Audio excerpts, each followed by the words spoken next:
One of the questions I get asked often is, how can I provide for my retirement income? How can I be certain I'm not going to run out of money?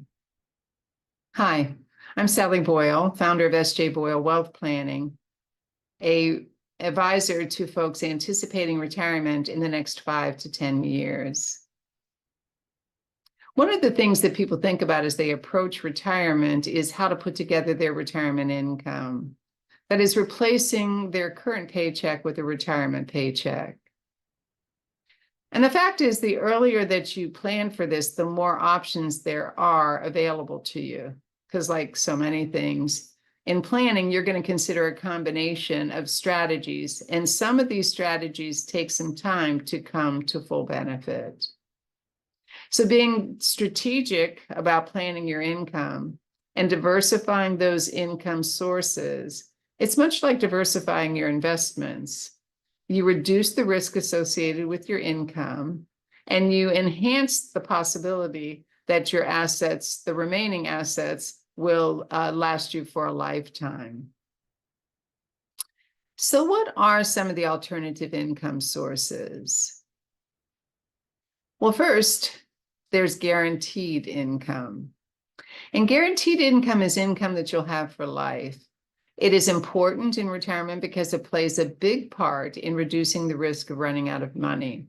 The more guaranteed income you have, the more risk you may take in the other assets that you have, but also the less risk there is in your income because it's guaranteed. The limitation is that guaranteed income is generally fixed and is not sensitive or adjusted for inflation. So while we talk about it in conjunction with other income sources that do adjust to inflation. What are some guaranteed alternative income sources? Well, the most familiar one to us is Social Security, that government benefit that we've paid into while working, and our benefit being determined by our 40 highest paid quarters. If we're married, we also share our spouse's benefit.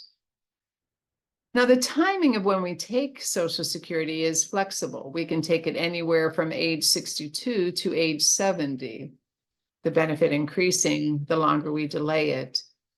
But that can be confusing because when to take it can be a question. And your decision is very individual, and it's dependent upon your individual circumstances, your benefit, your spouse's benefit, your respective ages, your health, how long you might live.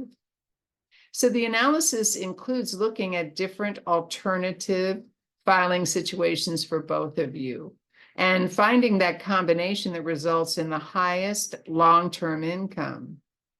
Consideration should also be given to your death benefits in making this decision. So balancing all of these factors is critical to optimizing your claiming strategies and maximizing your benefits. Now, another source of guaranteed income is an annuity. And annuities are typically offered by insurance companies, and they take various forms: guaranteed, fixed, and variable annuities, the difference being the underlying investments. And then there's also immediate or deferred annuities, and those differ in when you take your income. Often your time and your choices vary. In other words, for when you're choosing to consider a variable or a deferred annuity, they generally take years to realize their strategy. So you want to consider them or include them probably 5 to 10 years before your retirement, in advance of your retirement. The earlier you consider them as supplemental to the guaranteed income, the more options you're going to have available. Now, because both Social Security and annuities are relatively fixed in their benefits, this is where other income sources may help you with the inflation challenge. We all know that CDs and bonds and interest-bearing investments will pay us interest, but they're not necessarily ideal for us because even though they pay on a quarterly basis, they're not inflation sensitive. In fact, as we're seeing right now, as inflation goes down, so do interest rates. So they don't serve as a good source of income for us because of their volatility.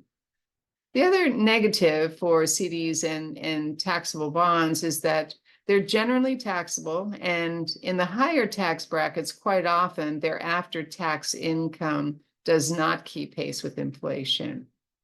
So that's when we start to consider dividend-paying stocks. And these stocks are stocks that provide regular dividends.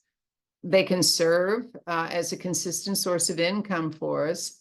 They generally pay on a quarterly basis, and they can have some tax preferences if we've owned either the funds or the stocks for longer than a year. They'll be taxed at a capital gains rate, not an ordinary income rate, and excluded from our ordinary income in calculating our adjusted gross income. And many companies have a history of never missing a dividend payment, and there are a few aristocrats that can boast of always increasing their dividends, thus offering an inflation hedge. Now, something that's not always considered, but can be a part of the income toolbox, is a reverse mortgage. This is where we tap our home equity for additional income, and it can be structured to cover our housing expenses. And while it's often considered as a last resort, a reverse mortgage can provide additional income and is often used instead of long-term care to provide for our housing as well as even our home health care costs. So as we're planning your retirement income sources, it's important. You want to consider guaranteed income sources, but you'd also like, and you might even like those to match your fixed income expenses. But you'd also like to add some inflation-sensitive assets to the income to support a consistent income that is inflation adjusted. A strategic approach can give you confidence that your income will be consistent, you can't outlive it, and in fact, you can't outlive your assets. The ideal time for you to plan for this is 5 to 10 years before retiring. You'll have more options.